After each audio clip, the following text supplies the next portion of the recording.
Welcome to John Who, the ultimate podcast for fans of doves, slow motion choreography, hyper-violent gunfights, and heartfelt bromances. My name's Daniel, and I'm a huge fan of the epic films of legendary Hong Kong director John Woo. I'm joined by my co-host Drew, who is a complete newcomer to John Woo's filmography, and a fellow superfan, Izen.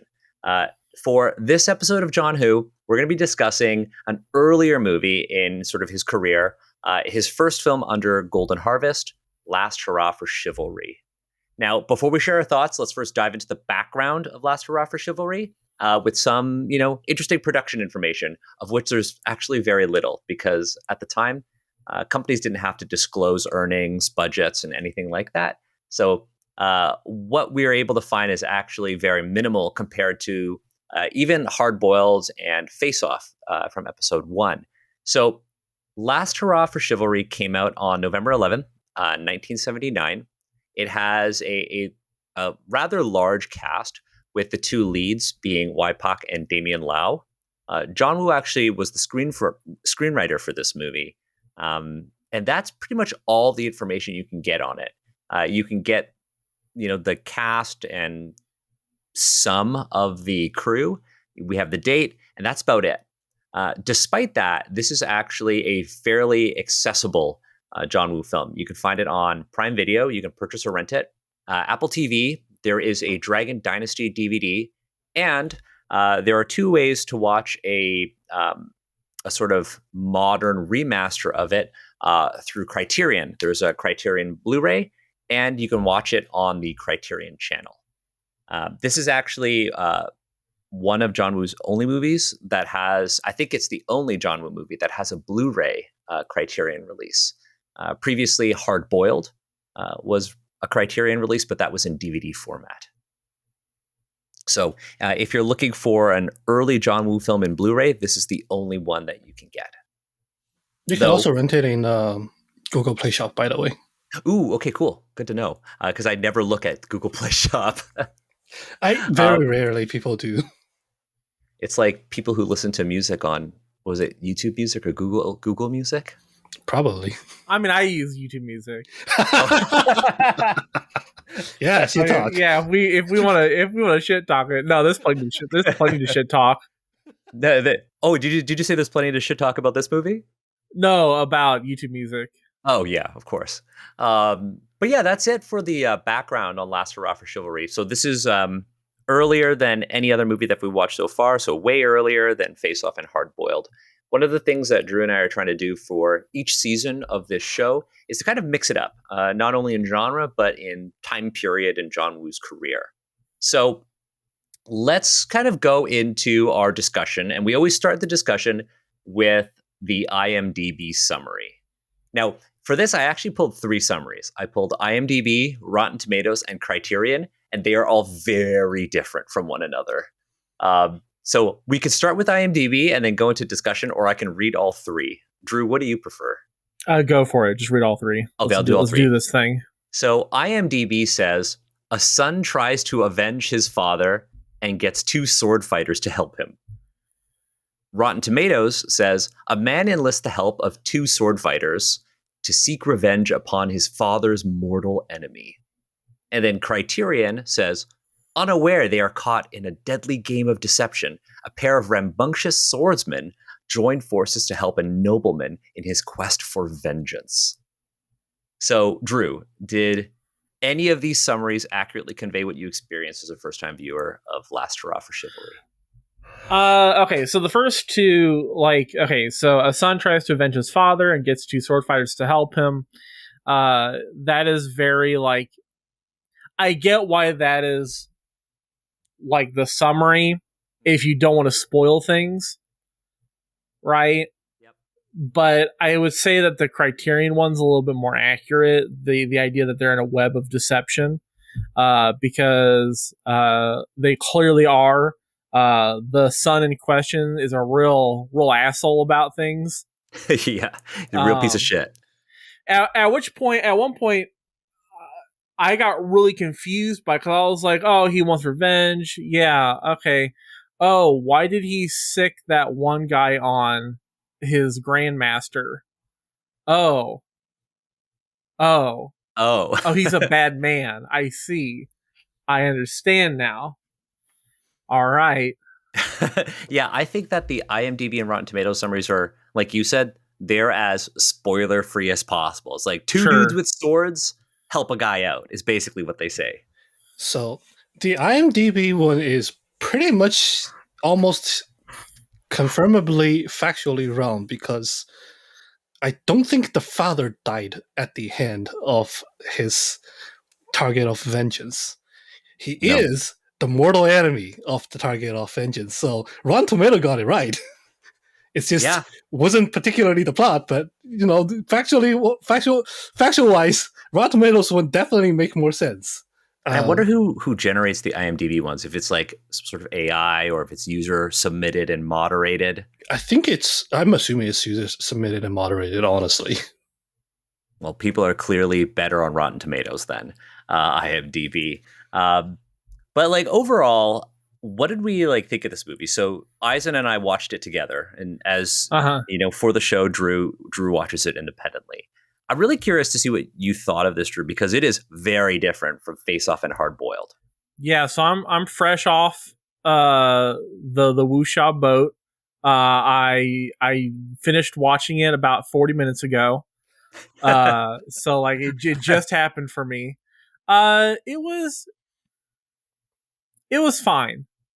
I think so. There was an early prediction that out of the films that we were watching this season, this may be one of the ones that I wasn't as into. And I think that was correct. Do I think it's a bad movie? No. It just wasn't as much for me. I think it went on and on and on and on for a while, you know? Yeah, that's fair. This season we're going to be watching 5 movies. So we've done Face Off, Hard Boiled. This one is Last Hurrah for Chivalry. Then we're going to follow this up with The Killer and Hard Target. And of those 5, I guarantee this is going to be the one you like the least. But this is probably one of the more important films of the 5. Really? Yes. Because this is an interesting movie because it's the first movie for Golden Harvest that John Woo got to direct. So what's interesting about this is that I think, and this is where our discussion and like the trivia, I guess, will kind of blend. But in the Hong Kong sort of like studio system at the time, it was actually rather unheard of for anybody under the age of 40 to get a directing gig. And John Woo got this gig when he was 27. Gotta show deference. Wow. Yeah, so it's very much like you have to like earn your place. But John Woo had like 2 really, really important mentors in the system. So he actually was mentored by Raymond Chow, who is the founder of Golden Harvest. And just for your frame of reference, Drew, Golden Harvest, it was like a production and distribution company that they basically played a huge role in the global spread of like Hong Kong action cinema and basically kicked off the careers of like Bruce Lee, Jet Li, Jackie Chan, and Sammo Hung. So without Golden Harvest, it's possible that we might not have those folks in a position that they ended up being. Wow. So and Raymond Chow was in John Woo's corner. Eisen, you were going to see something? Yeah, and also Golden Harvest, like action films produced by Golden Harvest, especially slightly later on, that are starred by Jackie Chan and Sammo Hung, are the action films that I grew up with. So it developed a pretty significant taste in how action is done, contrasted to how action was done prior to like the Sammo Hung and Jackie Chan like school of doing things. It was done a lot more theatrical. Like they are using a lot of practices from the Sammo Hung and Jackie Chan. Those they still do, but they morphed it a little bit, and then they look way more modern. Sharp Brothers, another studio that is in charge of a lot of the action movie or the kung fu movie, I guess, when I've seen them export. they actually mostly employ this style of more theatrical choreography, where like most of the time your poses are generally held. Each pose gets held for like a moment, and then you move on to the next move. While in contrast to Sammo and Jackie Chan, it looks more fluid. And when I previously saw this movie, Last Hurrah For Chivalry, I entirely thought it was a Shaw Brothers movie before Daniel actually like drew my attention to its production company this time. But what's really cool about this also, that I'm glad you mentioned Shaw Brothers, is because John Woo worked for Shaw Brothers. He worked for Shaw Brothers as an assistant director. And he worked under a really legendary director named Chang Che, who Brandon, our guest for Hard Boiled, mentioned during that episode. And Chang Che is really well known for his style of wuxia, where there was like dismemberment, tons of blood. There was like, Chang Che basically made wuxia films where violence was like the central theme of them. His movies were really, really cool. And so John Woo has this sort of like really, really interesting experience where he's working with Golden Harvest. He's working with Shaw Brothers. But he also has these like two really, really well-respected mentors who essentially give him a really early shot at becoming a hotshot martial arts action cinema director at the time. And so it's almost as if, you know, in the world of gaming, you basically design your first game on like itch or something. And then all of a sudden a AAA studio basically gives you the keys to making a game. That's essentially what happened with this. That's cool. It's really cool. And did he do a good job of it? Most people don't think he did. Really? Yeah, because like Last Hurrah For Chivalry is considered like both a critical and a commercial failure. Because when it came out, right, in the late 70s, wuxia movies were kind of falling out of fashion. And most people think that John Woo made this movie to honor Chang Che because it's got the same sort of style. It doesn't have the dismemberment because John Woo wasn't super into that, but it is super violent. But this movie wasn't really good. And this would actually cause him to go into a slump. Because I looked at his filmography. After this movie, his next 7 films, 6 of them were comedies and 1 was a war movie. So this one did so poorly for him that he basically put himself into like a self-imposed exile from his own style. Wow. And he basically broke out of this sort of like burnout when he met another really influential person named Sui Hark. And John Woo basically exited the slump by making a really incredible movie that we're going to watch later called A Better Tomorrow. So it's like John Woo didn't do very well. And then he was like, you know what? I'm just going to do comedy now. And then he basically took on jobs where he lacked any creative control and he was just working. Sure. Yeah. Well, gaining experience. And gaining experience and kind of developing his own style. But none of the movies he made between Last Hurrah For Chivalry and A Better Tomorrow were well received. And so this is an important movie for him because of what it represents in terms of his like sort of professional lineage, but also the themes of the movie are considered like a prototype for what he would do later on.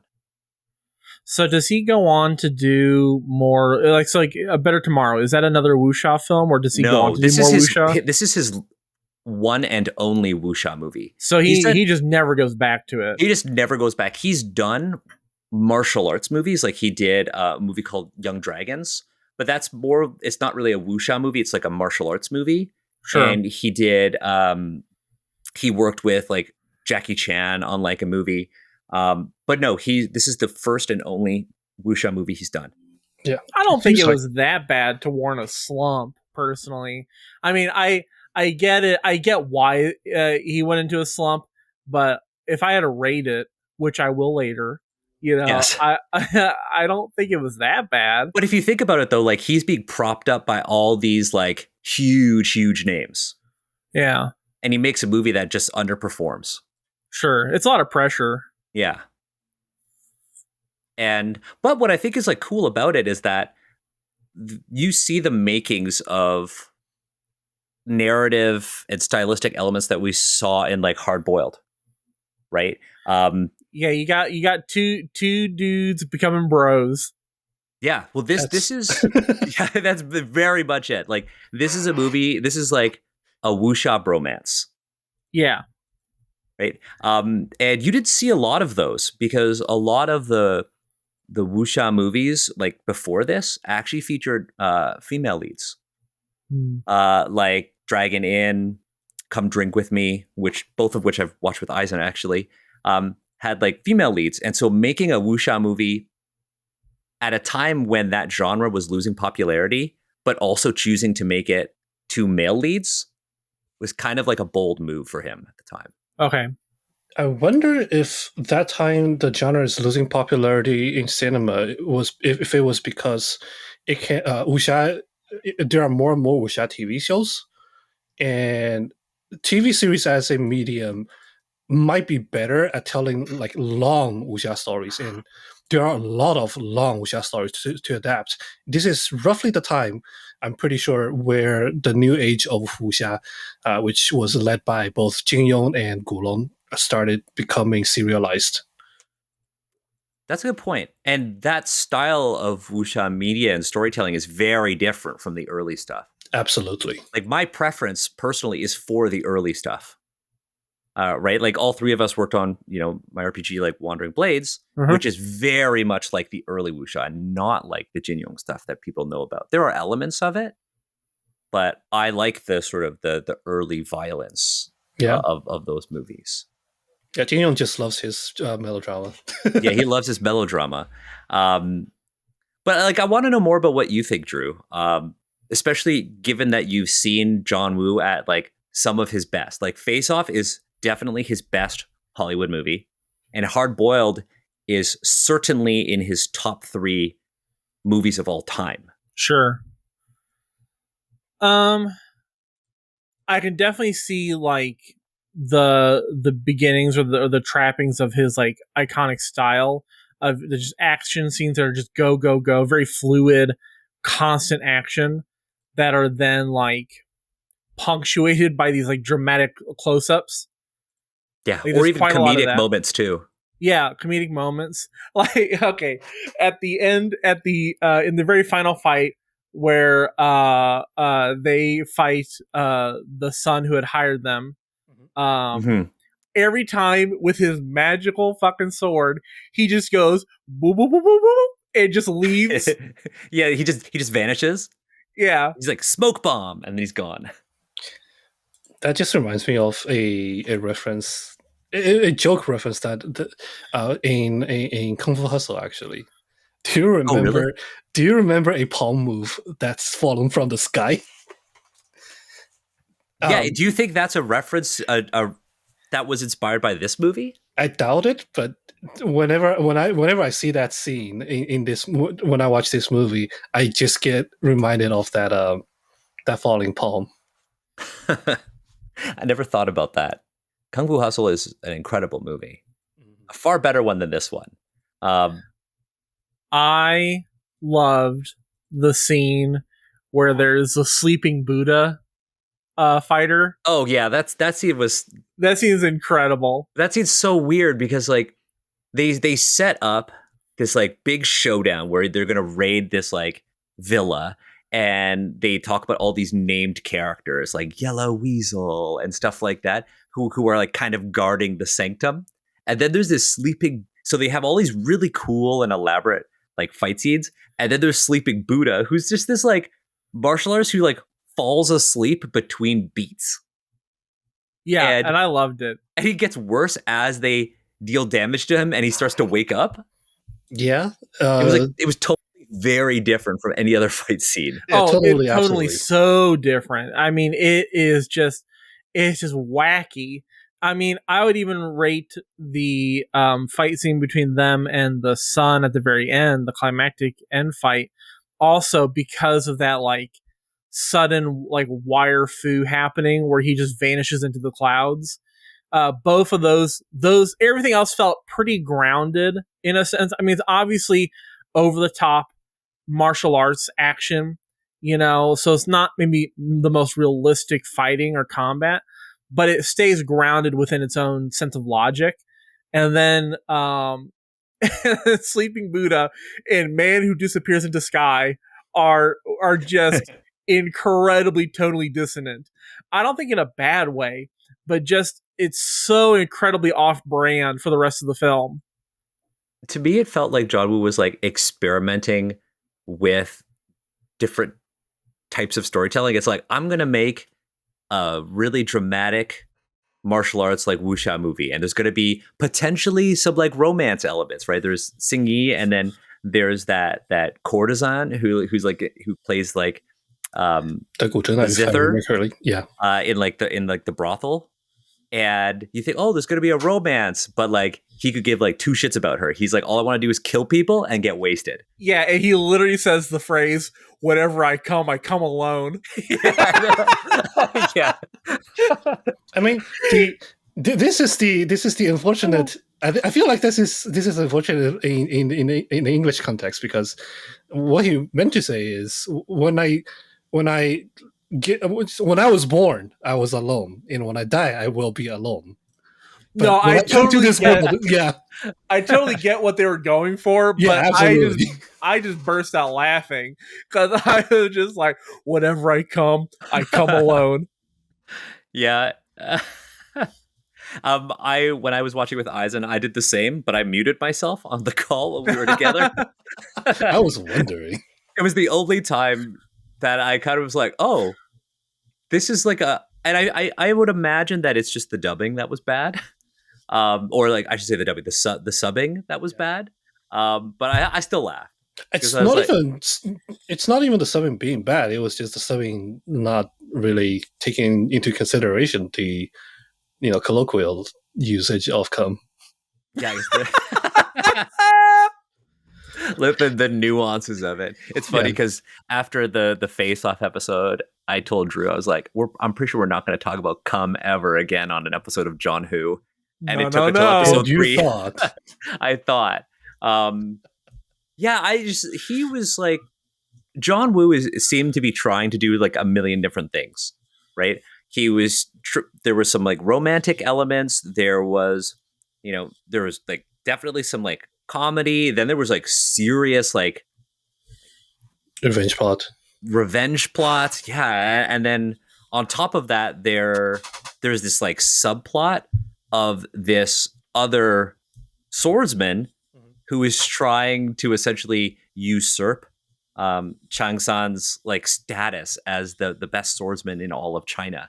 And then there's this entire subplot that maybe only exists in order to draw him out of this like sort of self-imposed like exile. Mm-hmm. But then that leads really nowhere. Of all the John Woo movies I've seen, I haven't really seen that many, honestly, despite being a super fan. You're a super fan of the movies you have seen. Yeah, absolutely. Of all the ones I've seen, this one definitely has the most scattered plot in general. Definitely. Yeah, it almost feels like a series of vignettes. It almost, actually, honestly, if you break it down into segments, you can also like make a ununified, like uniform length TV show out of this. Yeah, you definitely could. It was, I don't know, because you see elements of how he tells stories, right?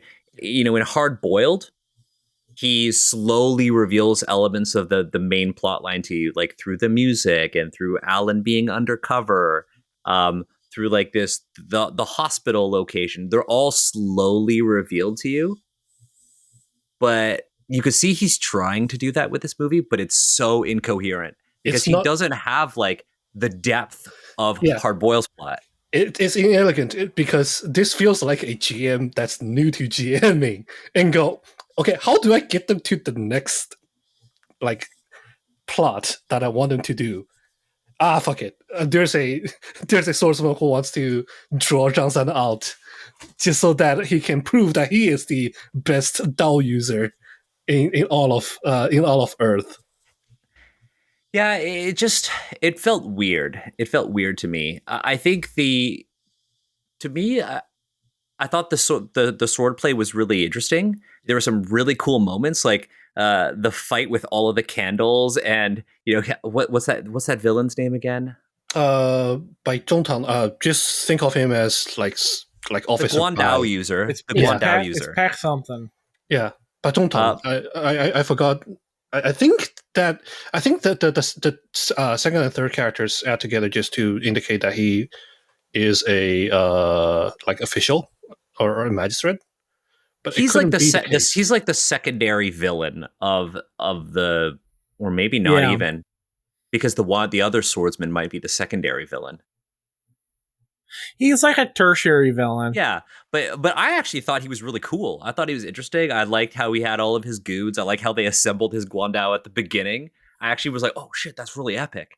And And I also- love that during the fight, you had this prolonged fight that went from weapons to hand to then him blowing fire on people. I thought it was really cool. Yeah. I think that's my favorite fight in the movie, because it felt like a John Woo movie. It had the candles everywhere, reminded me of, all the sort of religious sort of like iconography in his later movies. It made me think of how dramatic, like, all of his church fight scenes are. Like, I think of like The Killer and stuff like that. Mm-hmm. I got that out of this fight. It also, I really liked the 2v1 and the back and forth between them. I just thought it was the best part of the movie, honestly, to me. It quite is. Also, for those who started listening to Jiang Hu from Daniel and Drew's previous podcasts, this is how you set up a boss fight. The boss actually definitely prepares where they fight their final fight. They definitely cheat and set up traps for the players. Yeah, 100%. And and I love how, it took their ingenuity and wit to defeat him. But what I liked the stuffing the wax into it so that it wouldn't do anything. Yeah, and it gave them the opportunity to kind of like fight back.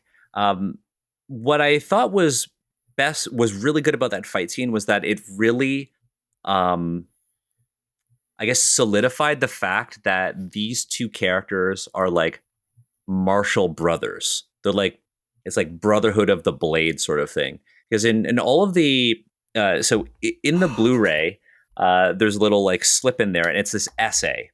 And it's actually a really good one, and it's called Long Live Chivalric Brotherhood, and it's by Aaron Han Jun, Magnan Park. And it was written like 2 years ago. It's available on the Criterion website. And in this essay, one of the core things that he writes about is how John Woo is essentially establishing his interpretation of what the Yosha is, and that these two characters are signified as Yosha because of the way they keep promises, but also in the way that they kind of unexpectedly become just like best buds for no good reason. And the subtle reason is that they recognize each other's like virtuous nature and martial arts skills. So I think it might be because 英雄惜英雄 is a very commonly used Chinese expression, which means a hero not pities, a hero recognizes another hero's like virtuousness. It's real, recognize real. Recognize game. Yeah, real recognize the real. Exactly. Recognize game, exactly. So like it's a little bit of. I feel like it might be a little bit just ingrained in the culture itself. Yeah. Throughout time, where this idea seemingly seems to need to be imported into English speaking communities. Sure. Yeah, but then you see this in Hard Boiled, right? It's Tequila and Alan are literally the protagonists of Last Hurrah For Chivalry, except they have guns instead of swords. Yeah, a lot of times, yeah. if you're like in a Chinese in any general Chinese heroic media, like heroes will like heroes who recognize each other via their calligraphy, the way they fight, the way they drink. Yeah, it's very. It's kind of a trope that like heroes will recognize each other and will form like lifelong bonds almost immediately upon recognizing. And one thing we should say is like we mentioned the word Yosha. We should probably explain what that is. So in this movie, John Woo is essentially trying to portray his idealized version of brotherhood between Yosha, which is essentially like the Chinese version of like the European knight errant. Think of them as like a wandering like swordsman. And for John Woo, this sort of archetype kind of becomes the thing he gravitates towards to for like the rest of his career. And interestingly, like Yosha have been around since the Han Dynasty. And there is like one of the first great historical texts in China's history is called Records of the Grand Historian. And the author is a very famous, would you call him like a historian? Sima Chan is like... So, yeah. I mean, generally in grade school, Sima Qian is recognized, well, is taught as a historian. Yeah. And in this book, which is a history of China from the Yellow Emperor up to the Han Dynasty emperor that he was alive under, he actually wrote in this book about Yosha, which is the first written account of this term. And he describes him as this. This is from an English translation of his book.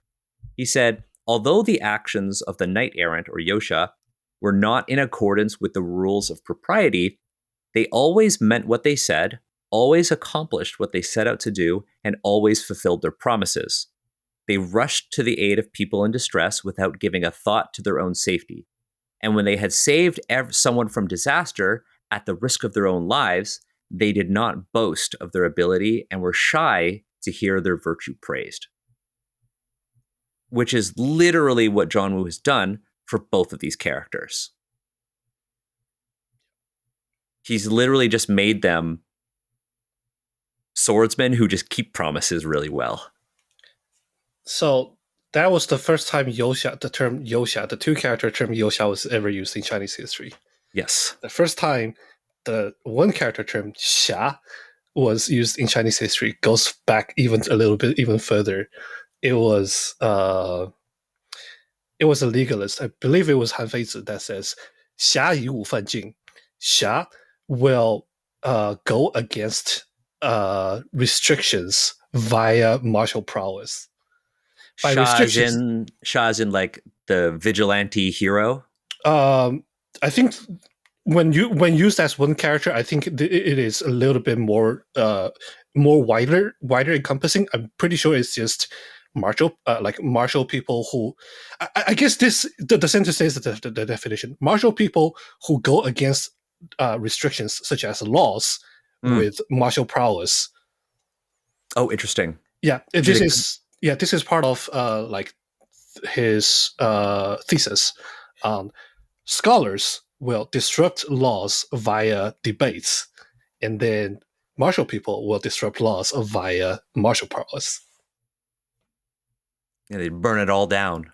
Which I think is interesting to take that. So the line between like a martial artist and a scholar, and then use it within the terms of like Last Hurrah For Chivalry, because you see the son who, in the very beginning of the movie, he just got married to his beautiful bride, and there are different people within the court remarking about how, like, unlike his father, who was more of a martial person, he's more of a scholar. And they were like, well, that means that he does good things, right? And they were like, well, not every scholar is a good man, right? Exactly. And I did not see the foreshadowing there at first, because it seemed pretty straightforward that it was just going to be son's family is murdered, and therefore gets revenge via two do-gooders.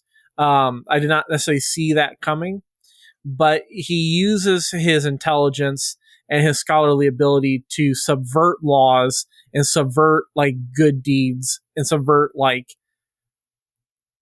common decency and like promise keeping, right? Yeah.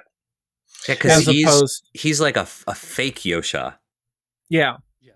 A faux shot, as we might call him. He's pretending to be virtuous, but everything that he does is for himself. Yeah, stereotypically, scholars are generally scholars are more complex, like in their like characters / way of thinking. Meanwhile, martial artists are more simple people. They are more straightforward, simple-minded. While scholarly people would probably hide intentions behind a lot of words. Yeah, and because they kind of link this idea that because he's not as virtuous as like what's his name, Chang-san, yeah. you know, he's not as virtuous as him, or what's the other one, Qingxi? Xingyi. Xingyi. Yeah. Blue cloth. Yeah. Because the two of them are more virtuous, they're therefore better fighters. You know, it's like virtue kind of seems to, because, you know, the Grandmaster is like, well, you don't have the virtue required to wield this blade. Like, you don't have what it takes, and what it takes is heart. You know, it's not martial skill that's in question. It's virtue. Yeah, I think his line is, he specifically says, I thought it was actually cool because he talked about the moon shadow sword, and he says, with an unjust heart, a sword can only do evil. Using the sword is the same as using your heart, which reinforces what you just said, Drew, about like, you know, the best fighters are those who are like pure of heart, basically. I was surprised that the end fight did not end with Chang-san taking the blade for himself and, like, you know, and using it against the son. I'm surprised that the son kept the blade the entire fight. You know, I thought it would be like one of those, like, oh, the blade returns to the hand of the virtuous kind of moments. I think it was intended for the blade, such a famous sword, befallen to someone of such like terrible characteristic as a like general in big tragedy, and have it returned might accidentally reduce the amount of impact it has. I wonder if that was what was intended. So wait, so you're saying that you think that the sword wouldn't do anything in their hands? I mean, the sword is just like, it's just a sword. Yeah, I was about to say, at the very least, as far as I can tell, in most wuxia like media, swords don't really do much by themselves. It is absolutely the wielder who is the important part. I don't know, man. That dude went fucking crazy. It just flew up into the air. It just disappeared. Well, again, like one thing to note is that like wuxia isn't necessarily magical, right? For our audience, like, while the things that you see in a wuxia movie, like the ability to like leap off of water or jump really high or like seemingly teleport or you know, perform high flying martial arts, are kind of seen as magical. Within wuxia fiction itself, that's not considered a feat of magic. That's considered something that you are able to do because of practice, how you've practiced and perfected your body, how you harness your chi, but it's not really magic. So when they talk about this sword being like magical, it's not in and of itself like a magic item, like in a video game or something like that.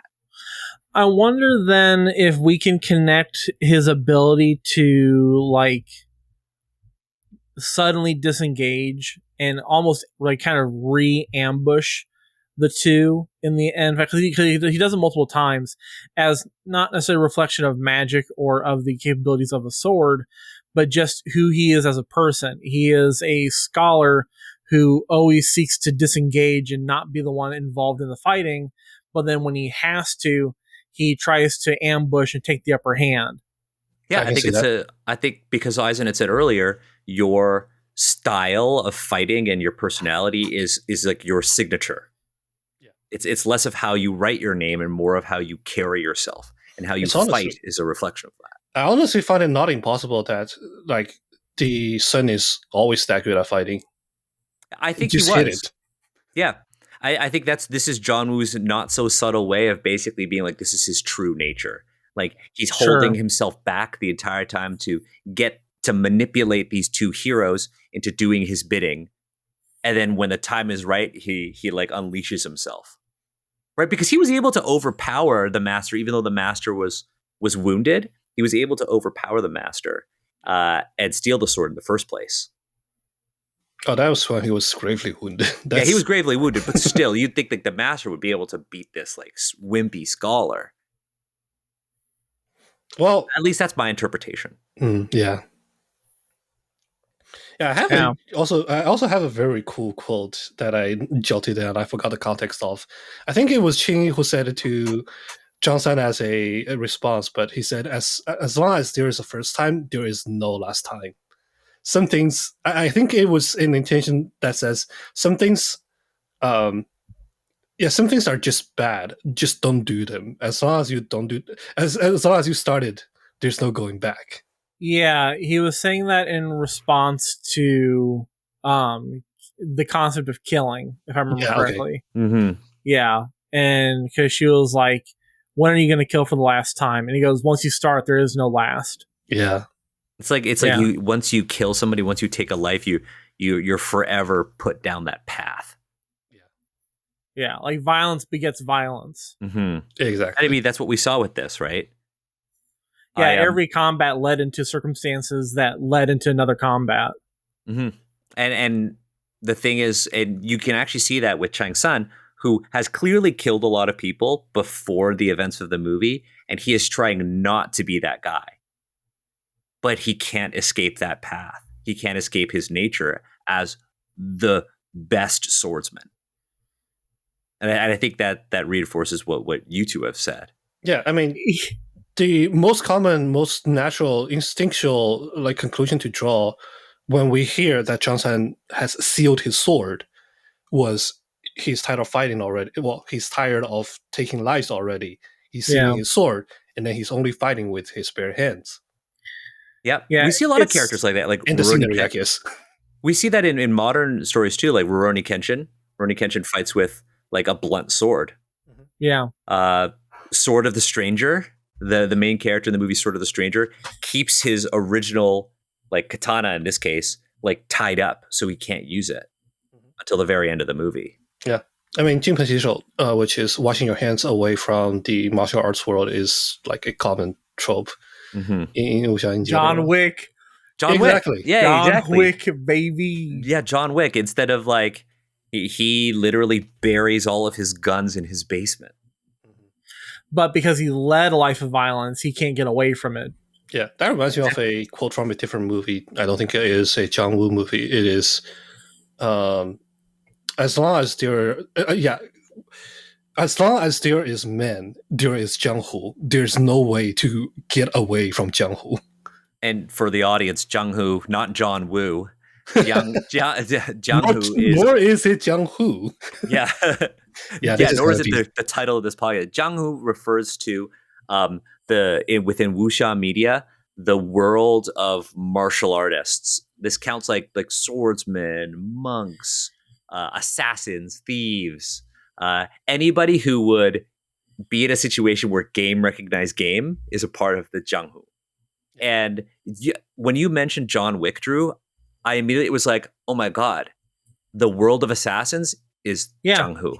It is. The Continental, the Council. The Continental, they all know each other. They have their own rules that are outside of the law of like society, which is exactly what wuxia is. Oh my God, John Wick is a wuxia movie with guns. Oh my God, that's why. That's how I've always been trying to sell it to my friends. I've never thought about it that way. Wuxia. We're gonna do our next podcast called Wuxia. Where we just try to find down the wuxia. Try to find wuxia movies in non-wuxia movies. Yeah. Because if you think about it, like John Wick is very similar to Chang San, right? They're both Youxia. Like they're both people who have a dark background and have tried to put that behind them. They get pulled back into it, but then there are also people who will go to extreme lengths to complete their promises or what they've committed to. Yeah. Like extreme lengths. Like the only way through is through. You can't go around it. You can't turn around. Yeah. Once you're on the path, it's just, you're just gonna go. Yeah. I mean, I even kind of had that in, I mean, this is off topic, but like in our D&D game that we used to play, Adrian was like that. The character that I played. It's like once, he wasn't always a violent guy, but once he chose violence, he was like, all right, we're doing the whole kit and caboodle. Yeah, 100%. Back, for sure. But I think the difference between characters who just kind of like commit to being violent and Yosha are like the virtues of the Yosha. Oh yeah, Adrian didn't have those. Like even if you think about other characters who are like try to hide their sort of like darkness and are forced back into it, right? They're not all Yosha, but like John Wick is, because he has a code, and there is that assassin's code, right? Except later on he ends up breaking it, which I guess at the end of John Wick 2. But for the first movie, he's very much a Yosha, which I think is really cool. And he even with the markers in John Wick 2, like, and I guess 3, they all honor these promises that they make to extreme ends. Like John Wick kills all of these Russians and is like, cool, I'm done. I have a new dog. And then this Italian guy comes and is like, yo, I have your bloody fingerprint inside of this little medallion. I'm calling in a favor. And John is like, fuck, I have to. A favor is a favor. A favor is a favor. So I'm going to get kitted up, and I'm just going to kill a whole bunch of people, even though I desperately want to be done with this. Mm-hmm. I think that's what makes John Wick a Yosha. Yeah.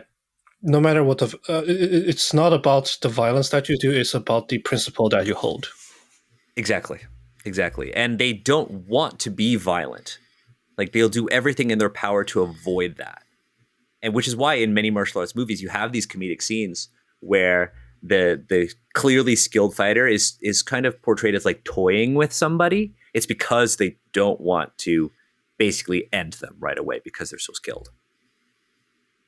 It's because like to them, like violence is only necessary in pursuit of these goals. And outside of this, like almost like selfish, single-minded, narrow pursuit, like you should do everything in your power not to be violent. And I actually wrote that down. I said, everyone is single-minded / selfish, but only one of them is being performative about how virtuous they are. Yeah, actually, that contrasts against a lot of other characters from Wuxia media that I've personally absorbed, because a lot of times the virtue, one of the virtues, is to be selfless, and a lot of times it is the key driving force for a lot of the melodrama is what I want versus what I have to do are in conflict, and just watching the hero like how to resolve this conflict is a big driving force for a lot of the like wuxia media that I've been absorbing. But no, the other characters in Last Hurrah For Chivalry, they know what they want and they will get what they want no matter how, no matter who is stopping them. Yeah, every single character. I love that quote, the only after I've accomplished something beautiful will I give it up for good. I thought that was cool.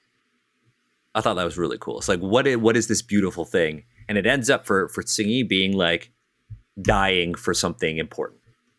Yeah. Dying for a brother. Though that, how he dies is really fucking goofy at the end when he's like diving down with his sword. I don't even know what you call that move. It's just like, I'm just going to drop from the sky, sword point down, and impale you on the ground. Because I feel like You know, if I was doing that, I would like drop and I would have my sword. He basically like in Super Smash Bros. Down Link? A's as Link, you know. He should have down A'd as Link, except he Link. Which character in Smash Bros has they thrust their sword into the air? He like also Link. No, it's but Link up smash. Is it Link up smash? Yeah, basically. Wait, but reversed. Whatever. No, it depends on which one. I think. Yeah. Oh no, you are right. Link does do this thing where he pierces the he thrusts his sword into the air. Yeah, he does the almost like George Lucas. He does the sky the Luke Skywalker when he holds his lightsaber on the poster for was it A New Hope? Yeah. Yeah. Or He-Man when he goes, "I have the power," and he holds his sword up in the air and he draws on the power of Castle Grayskull. But before we had a strange disconnection. I was talking about how Singi is able to essentially die and accomplish something beautiful with his death. And only then can he basically give it up for good. But giving up his life of being an assassin, the only way he can get up is actually by dying. Which I guess is poetic for the Jianghu, because you can't really escape it. Yeah, but also think about it. Think of how selfish it is. All he did his life is kill people, leaving others around his mark be grieved. Drink a lot, right? Throw all the money into dice, get cheated, smash up things. And die with a girl perfectly in love with him, unable to have the love reciprocated. Yeah, it's tragic. It's tragic, right? But he probably doesn't see it as tragic because, again, we talked about this like selfishness or like single-minded nature of these Yosha. Yeah, right. He definitely would have seen it as I came and I did what I came to do. It just ends with "I came." Ooh, we can't escape it. Just like these characters can't escape their violent past. Also, I've been thinking about John Wick 2. How does John Wick 4 end? With John supposedly dying. Haven't seen it. Oh god damn it, Drew. It's my top 4 favorite action films, and I've only seen 2. Yeah, it's your top 4 favorite John Wick movie. But you've only seen 1 and 3 or 1 and 2? Well, 1 and 2. I would be surprised if you've only seen 1 and 3. Yeah, that's fair. But no, only 1 and 2. So, spoilers for John Wick, a four movie wuxia franchise with guns. Soon to be 5th. Soon to be 5th, if you get Ballerina and maybe the spin-off with Donnie Yen's character. Oh yeah, Drew, Donnie Yen is in. I know the broad strokes of the other films. But in the end of it, like John and what's Donnie Yen's character's name? Kane. They have like a duel. Yeah, because she uses Kane. Yeah, but they have a duel, and John seemingly like dies after taking a bullet, only to finish off like the actual villain of John Wick 4. Yeah. And that's very much like how Sing-Yi dies.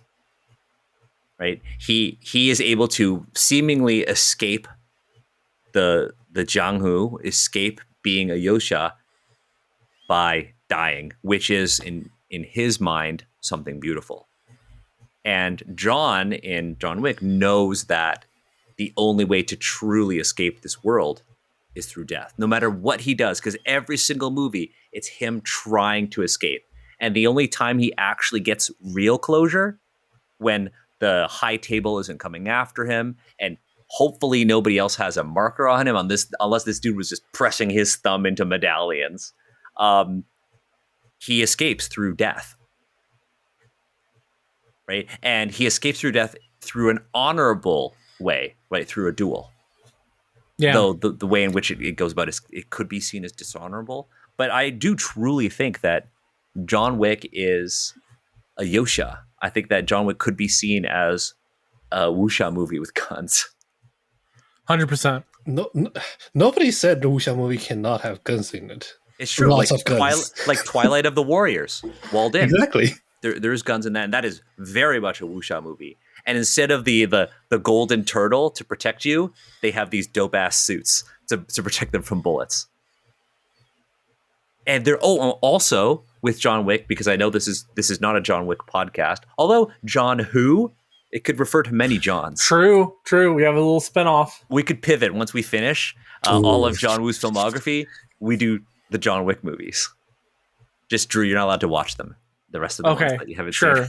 Yeah. For at least 5 years, because it'll take us that long to watch all of John Woo's movies. Before I come over and then take over the show and go, John who? Johnny Toe. Sorry. Johnny Toe. We could then pivot and do all Johns. We start with the biblical John.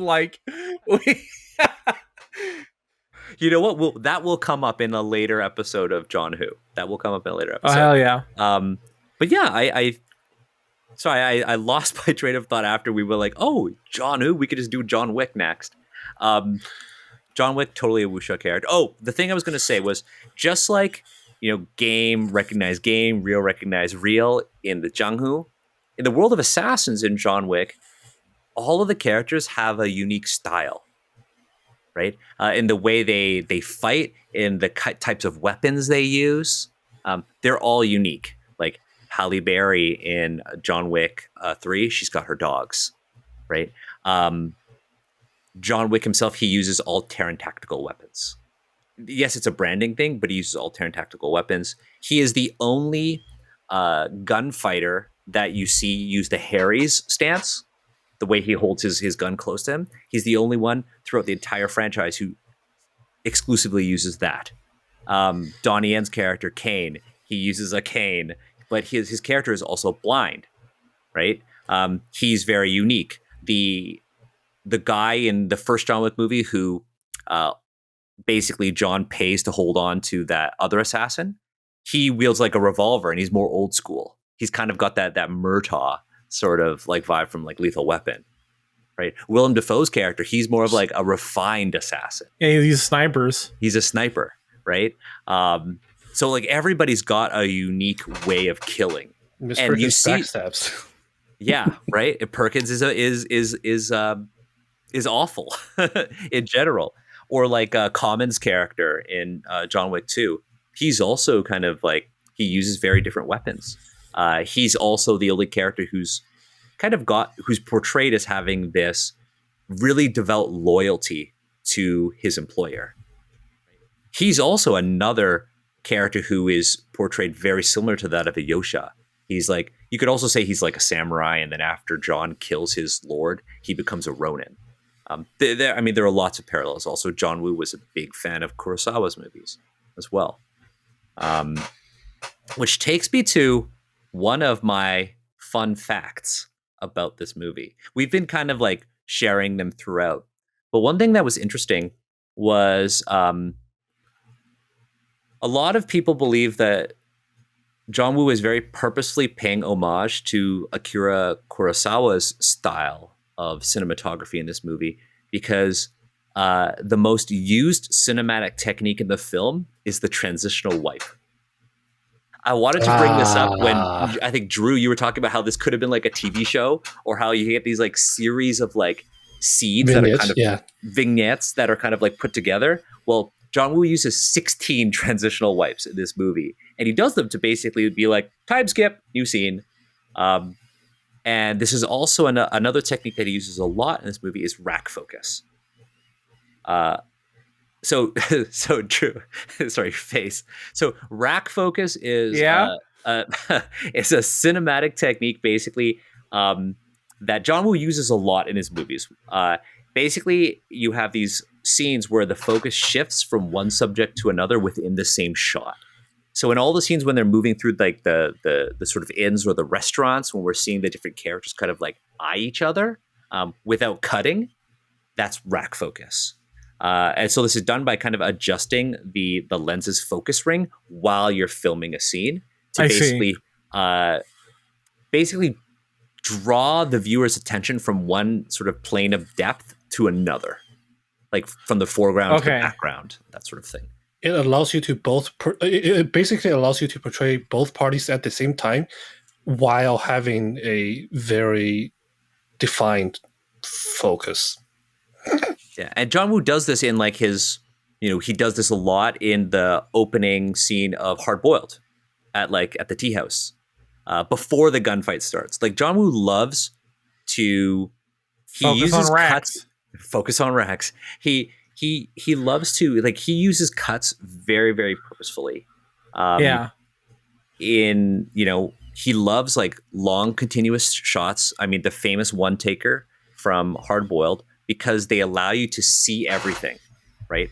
And rack focus allows you to see everything within sort of a more narrative, a more like a non-violent scene for his movies, which I thought was really cool. And this was pointed out in the in that Criterion essay. So I wanted to bring those up. But yeah, I thought that this was an interesting movie, and I think it is made more interesting if you understand the context in which it was created, if you understand like where John Woo is coming from and where he's going to be after this movie. But I think if you were somebody who was just watching this for the very first time and you didn't know anything about John Woo, you'd be like, this movie kind of sucks. Yeah, and I should say I don't think it sucked.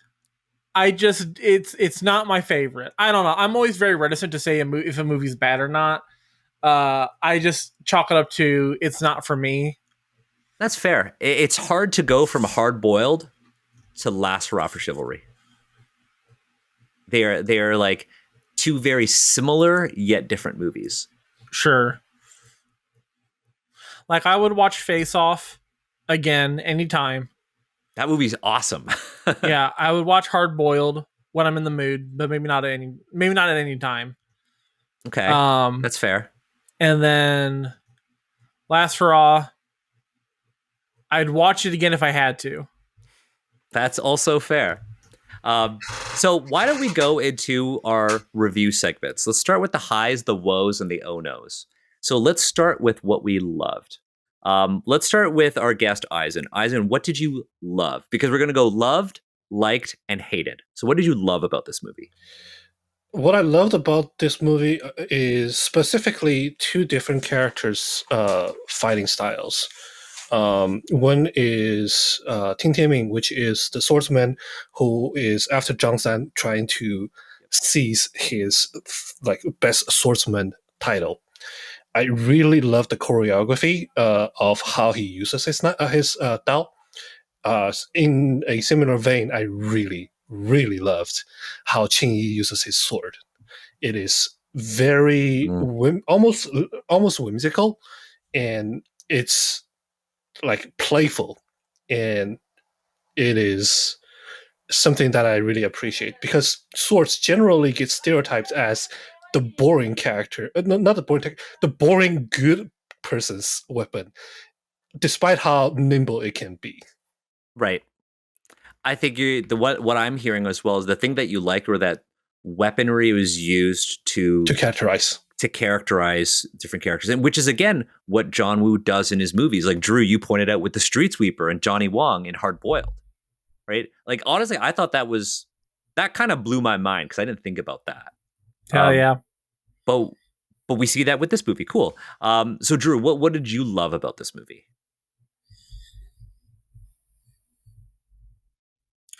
I loved the Sleeping Buddha, dude. Yeah. Like no lie, the sleeping. Like I want to write that as like a sect, the sect of the Sleeping for Buddha. Wandering Blades. Yeah. I think that'd be so funny. Okay, do it. Let's do it. I also Sleeping Buddha should just be a Wandering Blades NPC. Okay, I love that. What did I love? Honestly, I think. Just real quick to clarify a little bit more.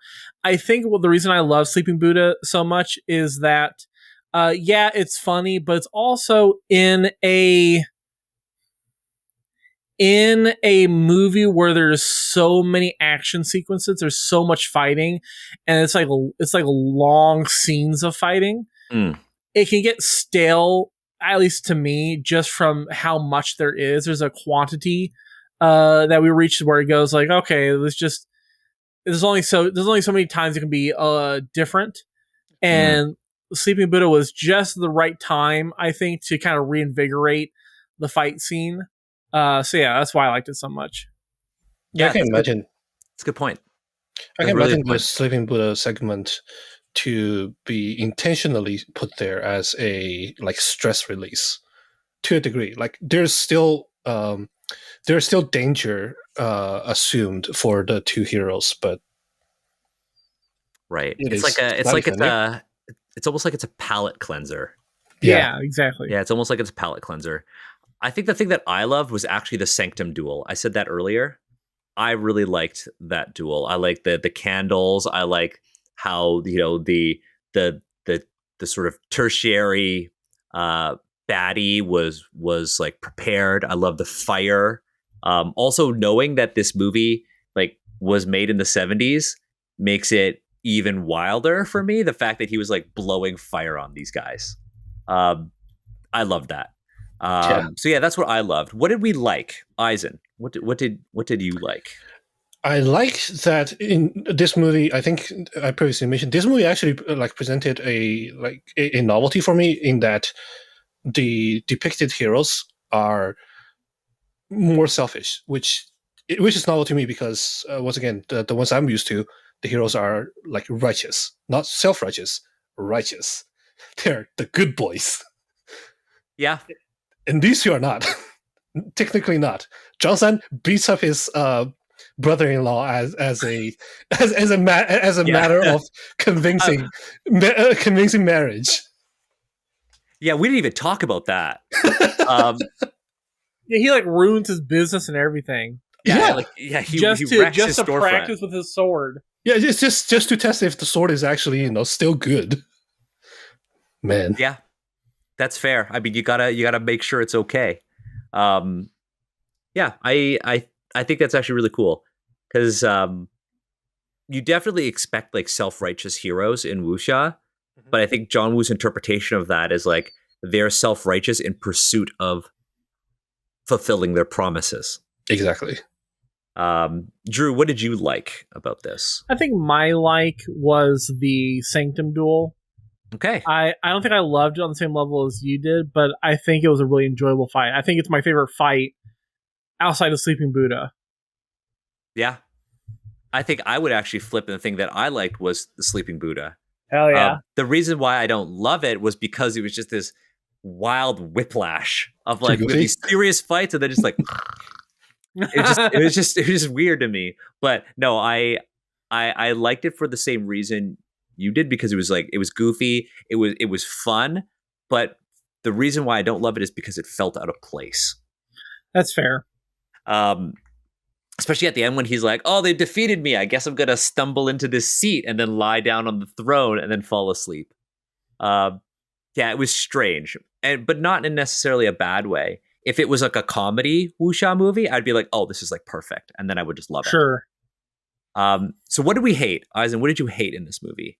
I hate the general choreography, mostly because this is the type of choreography I didn't like. Okay. Like the old style theater school like choreography where every single pose is held for a beat, and then you move on to the next one. Actually, that just made me wonder if down the line when he switches to guns instead of hand to hand, if the slow-mo was an extension of holding the pose for a beat. I think that, and I know you haven't heard the Hard-Boiled episode yet, because at the time of recording this, that Hard-Boiled episode hasn't come out yet. I think that John Woo literally uses the gunfire as beats. Yeah, I can see that. And so instead of holding them, Drew mentioned this in the episode too, reloading is their sort of posing.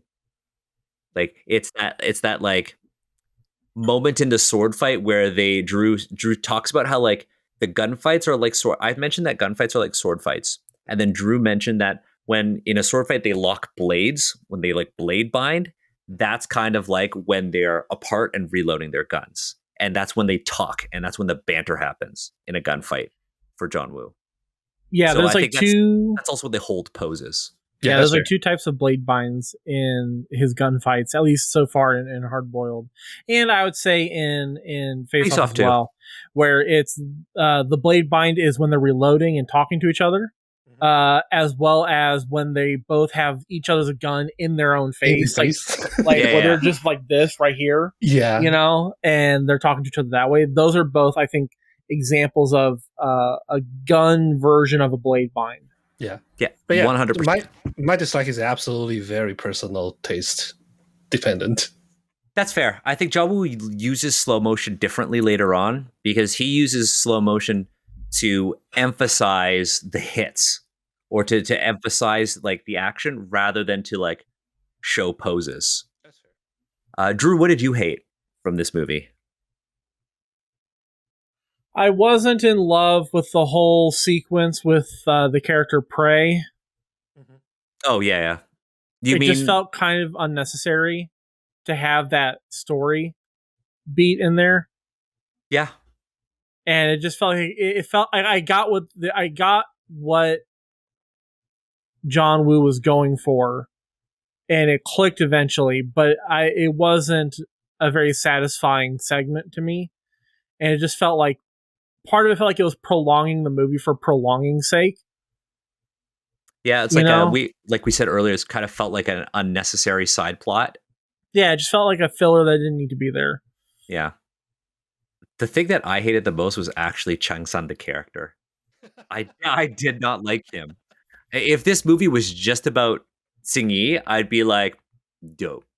Like he's an assassin. He's got this like hyper focus on the work. He's a drunk. He doesn't care about this beautiful woman who loves him. I thought he was interesting, but Chang San was just like, yeah, sure, he's good with the sword and he wants to kind of leave that life behind him, but he's a fucking asshole to everybody around him for no reason. There is no narrative motivation and it's not communicated to the audience.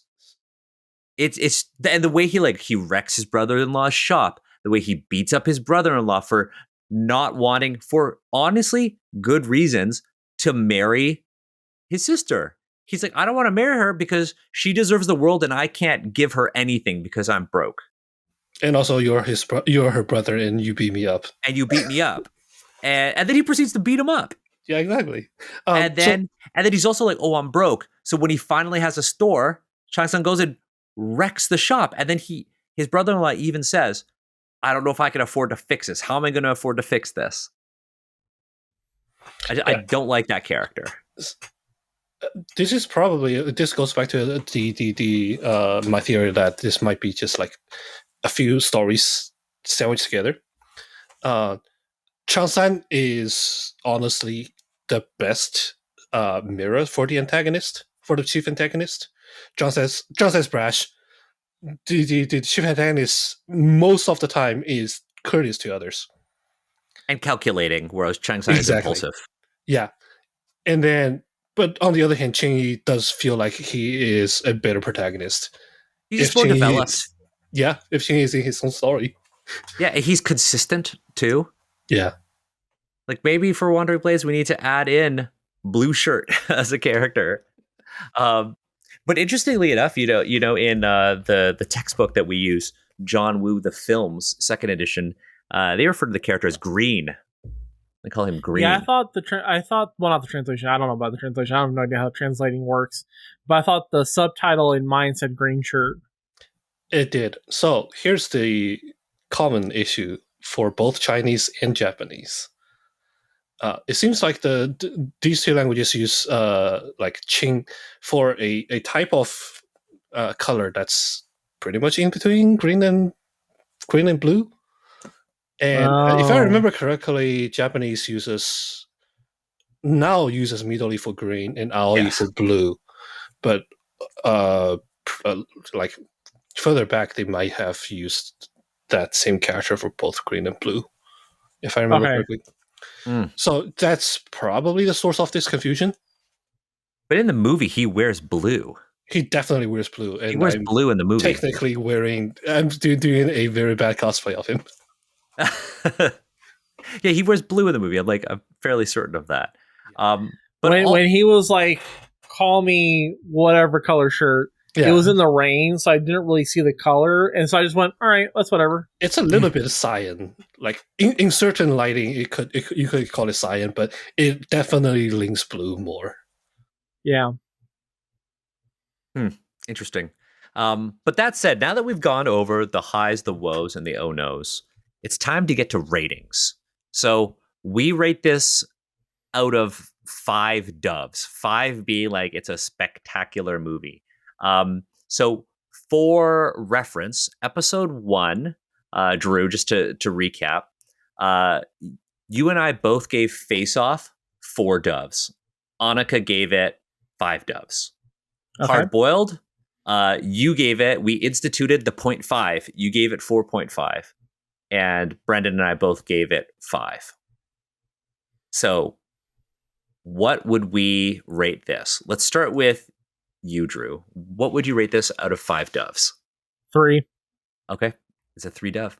I just feel like it is a watchable film. It's not gonna leave you feeling like you wasted all your money if you went to see it in theaters, but it doesn't give me a good feeling. You know what I'm saying? That's fair. It's not Face Off for you, because I feel like Face Off is like the benchmark for you now. Yeah, I think I rated Hard Boiled higher than Face Off, but I think I actually liked Face Off more. That can happen. It's why I thought I'd maybe bring up some other movies as like a frame of reference. Yeah. Okay, so Izen, what would you rate this? While Drew starts to think of an official John Who tagline for this movie. I already got it. I think I'll also give it 3 doves, just so that it goes to passing grade, 60%. Just so it passes. Because go ahead. Go for it. No, you go ahead. Yeah, because honestly, for me, I do see that there's like a bit of an inexperience in storytelling, in that a lot of the plots don't string up together smoothly compared to a lot of his later films. So easily dockable, and then also I don't like Johnson either. Yeah, I just think he's a good character. I would also rate this a 3. I don't think it's like a terrible movie, but I think that John Woo was torn between trying to pay homage to his mentor and trying to be himself. Yeah. And it resulted in a movie that is like really inconsistent. It's not incoherent, it's inconsistent. It's got some like cool swordplay. It's got some like interesting plot twists. I think there are genuinely some cool characters. Like Tsingy, I think, is a cool character. I even think the villains, like the tertiary villains, were like really interesting.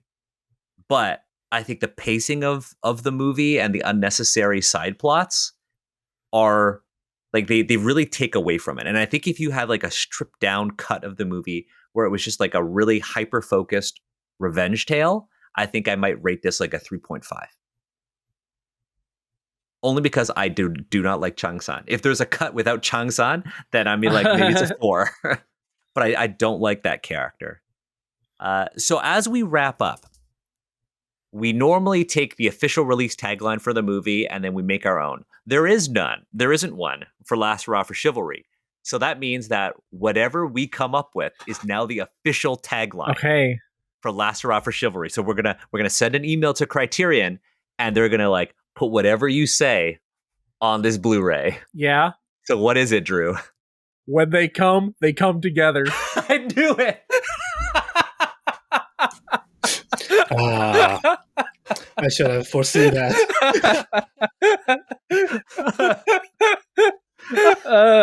Oh my god. So right now it's going to be Last Hurrah for Chivalry, a film by John Woo. When they come together. Yeah, it's great. It's perfect. It's a callback to the film. It's perfect, Drew. It's perfect. I absolutely love it. I think it might be your best tagline to date. I feel like I should start taking the taglines and then making them the subtitle on the podcast. So we should say like the episode will be called like Last Hurrah for Chivalry, and then underneath it'll be like when they come together. It's so good. That's so good. But yeah, that one is your best one, Drew. I love it. We should do a merch shirt where it's each episode's tagline listed. Ooh, almost like tour dates. Like tour dates? Yeah. That's a good idea. That's a good idea. Or we'll make knockoff posters and it'd be Last Hurrah. Or if we do a photo shoot, Drew, it's you and I as the protagonists of all the movies. I would love to do a photo shoot of that. Dude, I think that'd be so funny. Even if we did like, oh man, if we did a photo shoot and we do the hard-boiled poster and one of us is tequila and the other is the baby. Or we do Face Off and it's just like you and I.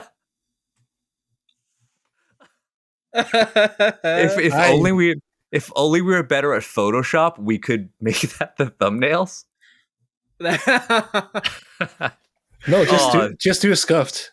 That's the where the charm is. Oh, just like the way I did the mock-up for that book. But that It's said, so Izen, good. thank you for joining Drew and I for this episode of John Who. We really appreciate it. We appreciate your insights, and honestly, would love to have you back for another movie. Hell yeah, we would. Ooh, I look forward to it. You get to choose. I think it might be cool if we did Hand of Death for next season, because Hand of Death is another martial arts movie that came out 2 years before Last Hurrah for Chivalry, and it's got Jackie Chan and Sammo Hung. And I know you and I have talked about Jackie Chan and Sammo Hung a lot, and I know Drew has not seen a lot of Jackie Chan's movies. So I think that we could do that one. I know we also talked. I saw the one with Jet Li and the white kid. Forbidden Kingdom. Yeah. That one. Oh. I thought that was the shit when I was a kid. I'm gonna leave the silence in the edit of this, but we definitely now have to do Hand of Death because we need Drew to watch better Jackie Chan movies. Can I do Once a Thief? for very selfish purposes, can I do Once a Thief? You could do Once a Thief. You could do Hand of Death. I was also going to ask if you wanted to do Red Cliff. Red Cliff. I would rather do Once a Thief. You could do multiple episodes. You could do way bigger a fan of heists than I am of war epics. Yeah, that's valid. Drew, Red Cliff is a more recent movie that John Woo did about the Battle of Red Cliff, which happened at just before the start of the sort of Three Kingdoms era. It's one of his Romance of the Three Kingdoms movies. Oh, cool. It's 4 hours long. It's a two-parter. It's two of his Romance of Three Kingdom movies. Yeah, it's a two-parter. The joke is, it is shot as two movies, but when it is released to US, it got cut into one, if I understand the history correctly. So, Izen, you're always welcome back on future episodes. Whichever John Woo movies speak to you, we're happy to have you on. We don't have to have a different guest every episode. So whatever it is, we don't have a lot of guests lined up for next season. So if you are a listener and you are somehow connected to Drew and I, or even Izen, we are looking for guests for our Mission Impossible 2 episode, our Bullet to the Head episode, and Izen, if you would like to join us, you could be our guest for Hand of Death as well. So let's pencil you in there. I'll see how that. Mm-hmm. But that said, we have one quick announcement for our John Who audience, and like audiences for like our other podcasts that we listen to, because Drew and I host 2 other podcasts. We host Asians Represent and No Dice No Problem.